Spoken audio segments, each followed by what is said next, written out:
Assalamu alaikum. Welcome to Shah Group Educational Channel. So students, आज हम अपने chapter जो कि लास्ट क्लास में हमने डिस्कस किया था द वाइस कैलिफ के बारे में पढ़ा था. तो आज हम इस चैप्टर में जो एक्चुअल स्टोरी है जिससे हमें उनके इस एट्रीब्यूट के बारे में पता चलेगा, हमें एविडेंस मिलेगा कि क्यों वाकई वो वाइस कैलिफ कहलाने के काबिल थे. तो ये सब चीजें हम पढ़ेंगे. So students of class matric बढ़ते हैं स्टोरी की तरफ. स्टोरी के कैरेक्टर्स आपको मालूम हैं कि काजी हैं, रिच मैन है, बेगर है और हॉर्स है. तो यहाँ पर टू पर्सन्स के बीच में डिस्प्यूट है और उसको सेटलमेंट करेंगे कैलिफ.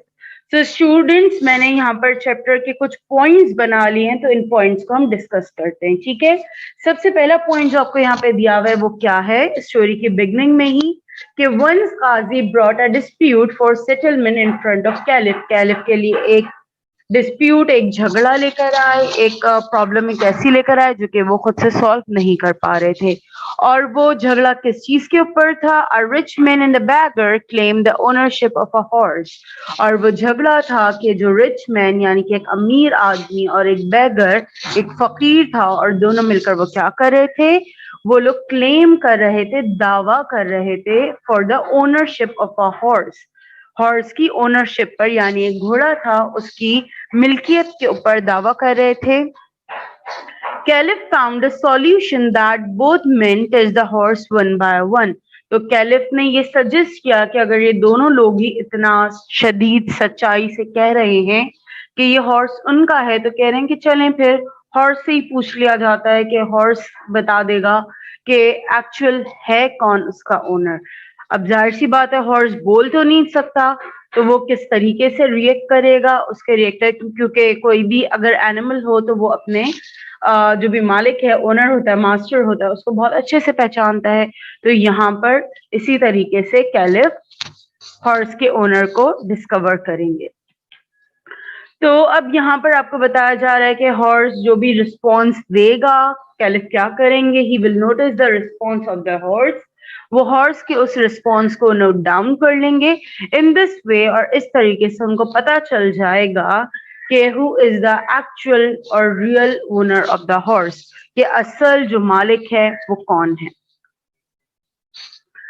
तो तब फिर इस तरीके से वो अपना आइडिया देते हैं. उसके बाद जब बात आती है परफॉर्म पर के देखते हैं कि अब क्या एक्चुअल हो रहा है, तो कह रहे हैं कि जब बेगर टच करता है हॉर्स को तो क्या होता है?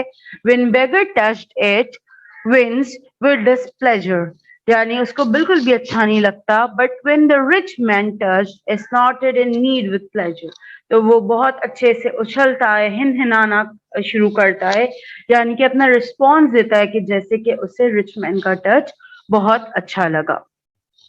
सो इस तरीके से कैलिफ को पता चल जाता है कि कौन है. अब सेटलमेंट की बात आ रही है. सेटलमेंट का मतलब कि केस किस तरीके से रिजॉल्व हुआ. तो देखते हैं कि क्या हुआ जब उन्हें पता चला कि कौन असल मालिक है और कौन झूठ बोल रहा है.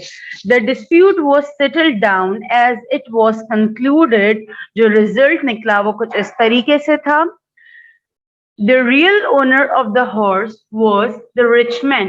कि जो रियल ओनर था हॉर्स का वो कौन था? वो था रिच मैन. कैसे पता चला? क्योंकि उसके टच करने पर जो हॉर्स है वो खुशी का इजहार करता है, उससे अच्छा महसूस होता है.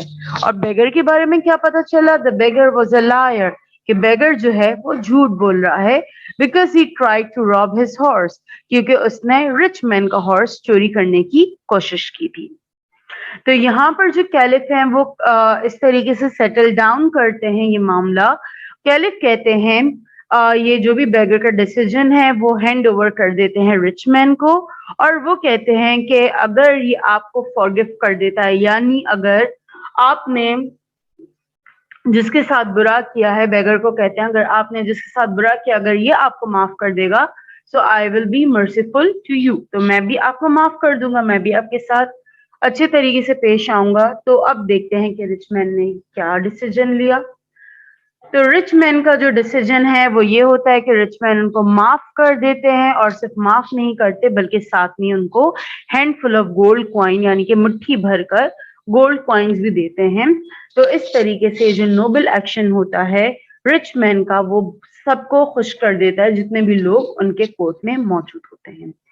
सो स्टूडेंट्स, ये पूरा आपकी चैप्टर की स्टोरी थी, कंक्लूड हमने किया। इससे चलते हैं रिलेटेड एमसीक्यूज को देखते हैं।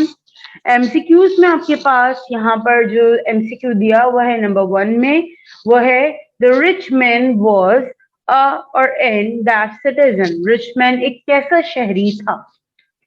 ऑप्शंस हैं आपके पास honest and respectable, respectable and wise, liar and cruel, wicked and liar।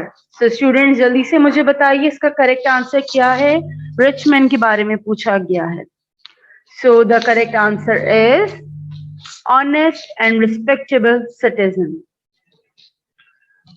Now let's move towards the MCQ number 2।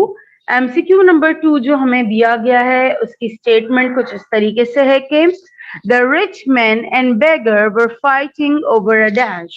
Rich man और beggar जो हैं वो लड़ रहे थे, किस चीज के ऊपर उनका झगड़ा था वो पूछा गया है। ऑप्शंस क्या हैं आपके पास। ऑप्शन ए है horse, option B cow, option C camel, option D donkey. So student जल्दी से बताइए, बहुत ही आसान एमसीक्यू है। सो इसका करेक्ट आंसर क्या है। The correct answer is horse, कि वो दोनों हॉर्स के ऊपर लड़ रहे थे। नेक्स्ट एमसीक्यू की स्टेटमेंट आपको दी हुई है कि the beggar was a dash person. Beggar कैसा आदमी था, बेगर के बारे में पूछा है। ठीक है, ऑप्शंस आपको दिए हुए हैं good and beautiful, lawyer and wicked, beautiful and gentle, honest and respectable. So students क्या है इसका करेक्ट आंसर। बेगर कैसा आदमी था। He was a lawyer and wicked person, वो झूठा और बुरा आदमी था। सो स्टूडेंट्स ये था हमारा chapter number 1 the vice caliph. I hope आपको स्टोरी बहुत अच्छे तरीके से समझ आ गई होगी और आपने इस स्टोरी को पसंद भी किया होगा। Thank you for watching this video. इंशाल्लाह नेक्स्ट वीडियो में आप लोगों से मुलाकात होगी। टिल देन अपना ख्याल रखिएगा और अगर अभी तक आपने इस चैनल को सब्सक्राइब नहीं किया है so do subscribe this channel now.